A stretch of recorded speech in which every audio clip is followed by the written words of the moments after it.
Radio Divan. Pour une psychanalyse populaire, l'émission de Guylaine Dubois et Lucas Bielli, produite et réalisée par FM+.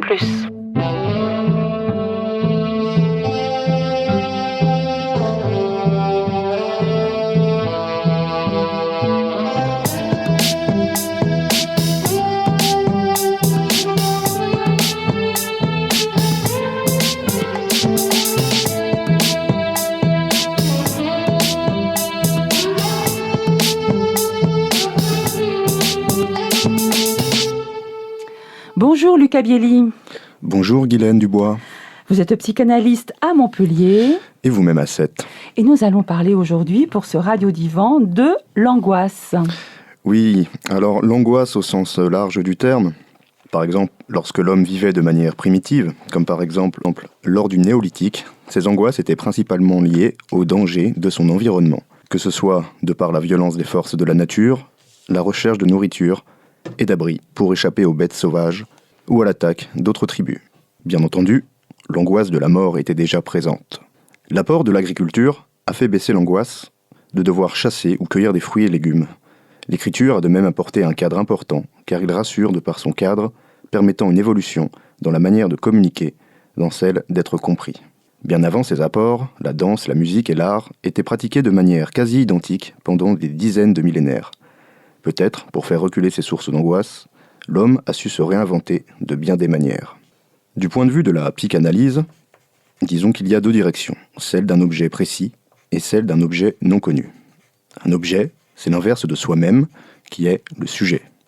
Cet objet, c'est tout ce qui existe et peut être défini, comme une araignée par exemple, le vertige ou une situation angoissante. Pour les passionnés de physique et de la matière noire, sachez que même une chose non définissable peut aussi être angoissante.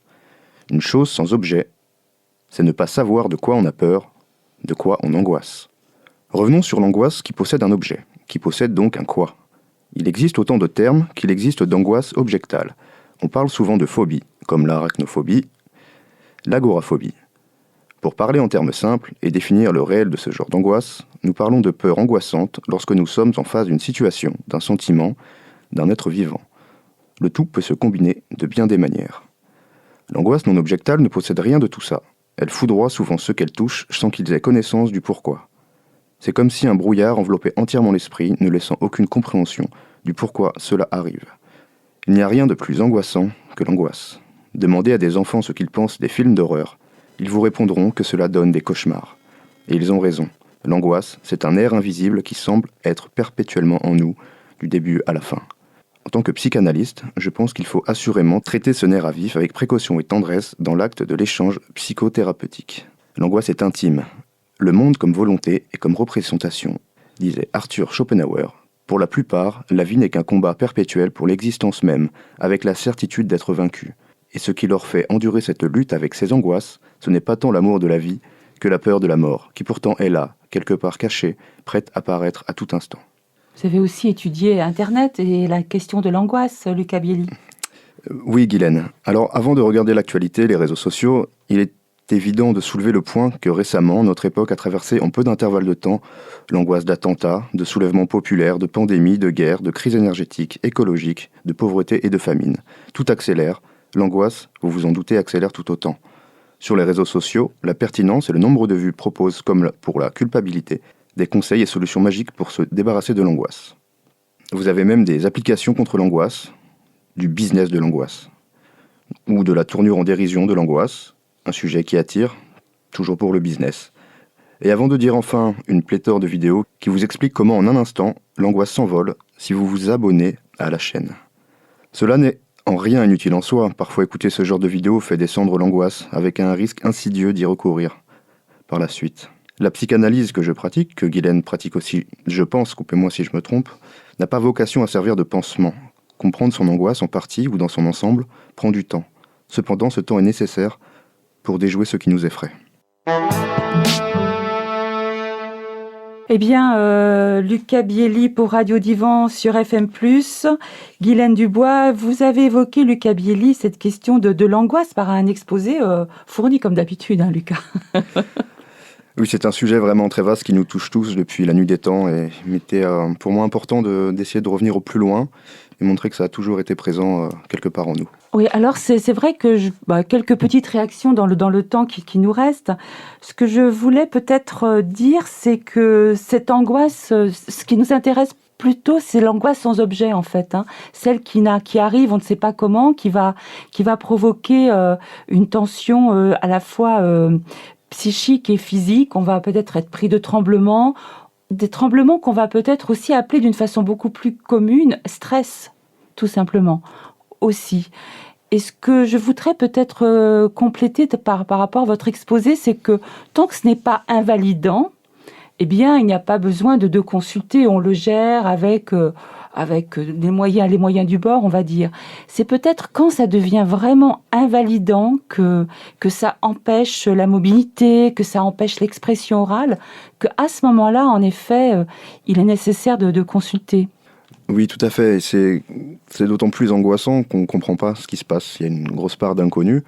Et il m'est déjà arrivé de rencontrer justement une fille à qui c'est arrivé. Une énorme perte de confiance en soi. On perd tous ses repères, on ne comprend pas ce qui nous arrive. Donc là, très vite, je pense qu'il est important d'en parler déjà et d'essayer de trouver la bonne solution, la bonne personne à qui parler. Oui. Alors, peut-être j'aurais aussi aimé faire un point sur le positionnement de Sigmund Freud, qui a parlé de l'angoisse dans un texte important, Inhibition, symptômes et angoisse, où il dit finalement que cette manifestation d'angoisse serait une réplique d'un état de détresse ressenti quand nous étions enfants, état que nous ne pouvions pas à ce moment-là, bien sûr, verbaliser. Donc, bien évidemment, dans la suite de ces études et de ces cas cliniques que Freud a rencontrés, ça s'est étoffé. Mais ce type d'angoisse-là ressentie en tant que bébé serait aussi à l'origine de cette angoisse qu'on appelle l'angoisse de séparation, qui est ce qu'on ressent quand on va devoir quitter une situation, une personne, un état.